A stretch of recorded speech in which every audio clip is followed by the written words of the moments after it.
1 month's time, they will be celebrating their 60th birthday. Later, they changed their name to the Battle of Britain Memorial Flight to represent, to remember and to commemorate the Royal Air Force's finest hour.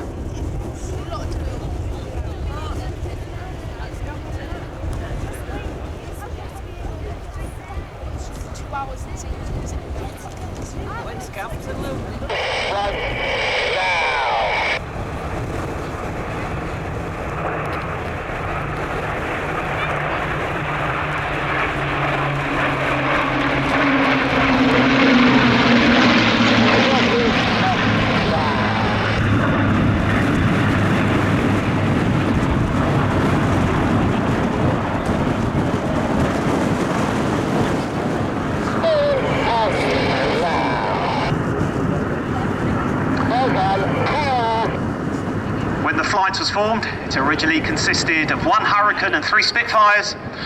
Interestingly, the Hurricane and 2 of the original Spitfires are still serving with the flight. But today they have been supplemented by additional aircraft, and the flight boasts an amazing collection: 6 Spitfires, 2 Hurricanes, 1 DC-3, 1 Lancaster.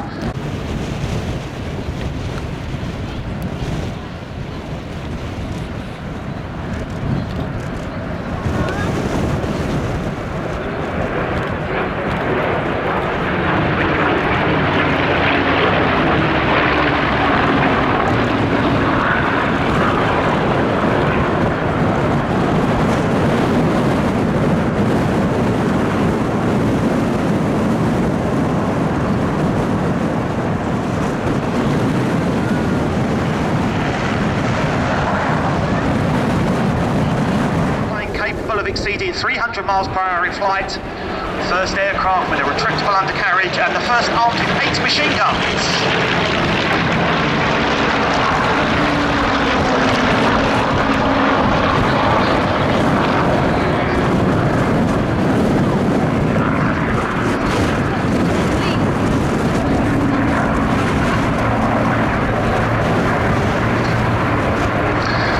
Certainly less glamorous than the Spitfire, the Hurricane very much a fine warhorse, very rugged, 4 machine guns closely grouped in each wing, a very stable gun platform.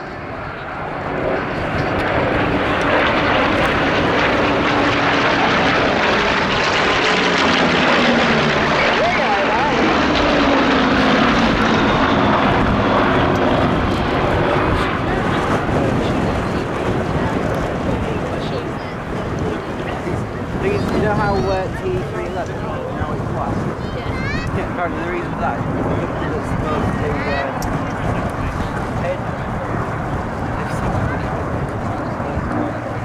Really just not letting them do it anymore. So apparently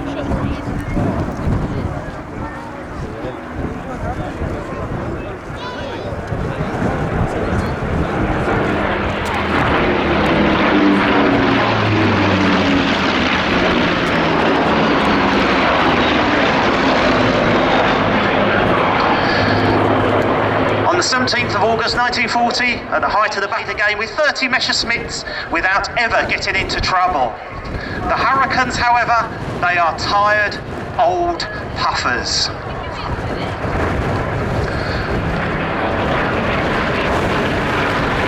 Hours later, Lieutenant Lessing was shot down and killed by one of those tired old puffers, his aircraft crashing into the sea off the North Kent coast.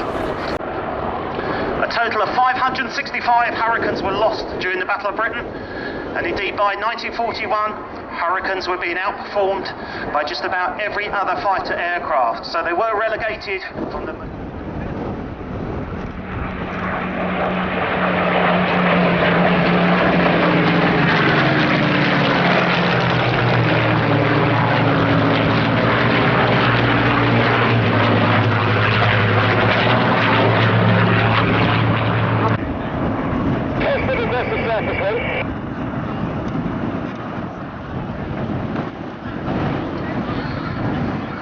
So accompanying the Hurricane we have 3 Spitfires, a Mk.IIa, a Mk.5 and a Mk.16. Three great representatives of possibly the most classic aircraft design of all time. Designed by the legend that was R.J. Mitchell. The Spitfire was a thoroughbred. It was built for performance. Only performance counted.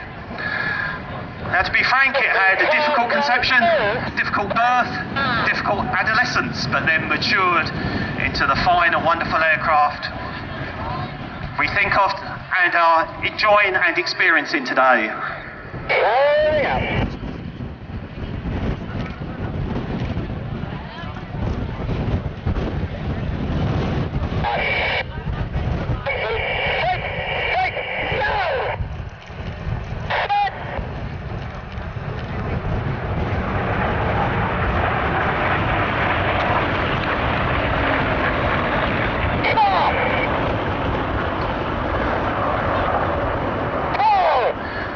Masterpieces of engineering, wearing it like a set of comfortable clothes, but in fact not so much clothes as actually armour. Make no mistake about it, this aircraft was a killer.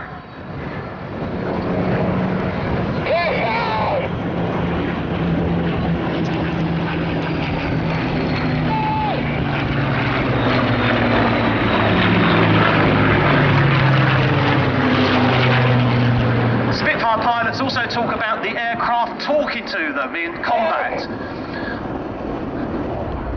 Now, the Supermarine aerodynamicist was a gentleman called Beverly Shenston, and he incorporated a slight twist into the wing. You will stall and probably lose the combat. This slight twist in Spitfire's wing meant that the aircraft would vibrate when it got close to a stall, and so actually talk to a pilot saying, you're pulling hard, but don't pull any harder. After that.